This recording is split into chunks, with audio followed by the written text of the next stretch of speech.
మీకు మీ body hydrate అయి ఉందా, డిహైడ్రేషన్లో ఉందా అని ఎట్లా తెలుస్తుంది? ఫస్ట్ మీకు దప్పి అనే ఫీలింగ్ వస్తుంది. నీళ్ళు తాగదామని ఫీలింగే, కానీ మీ నోట్లో వెట్గానే ఉంటుంది, నోరు ఎండిపోదు, స్కిన్ బాగానే ఉంటుంది, అన్నీ బాగానే ఉంటాయి. ఆ ఫీలింగ్ వచ్చినప్పుడే తాగేది పర్ఫెక్ట్.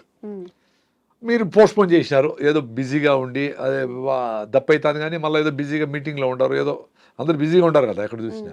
సో నెక్స్ట్ ఏంటి, నోట్లో ఇట్లా ఫ్రీగా వెట్గా ఉండదు, డ్రై అవుతుంది, డ్రై అవుతుంది.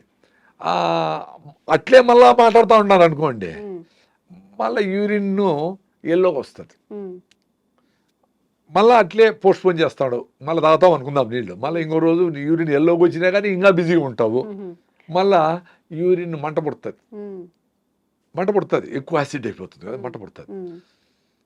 అట్లే మళ్ళీ పోస్ట్పోన్ చేస్తాను అనుకో, అంటే అట్లే అంటే అదే 3 రోజులు అని కాదు, అట్టొచ్చినప్పుడు కొన్ని రోజులు తాగుతావు, నెక్స్ట్ ఇది ఇంకొంచెం లేట్ చేస్తావు, నెక్స్ట్ ఇంకొంచెం లేట్ చేస్తావు.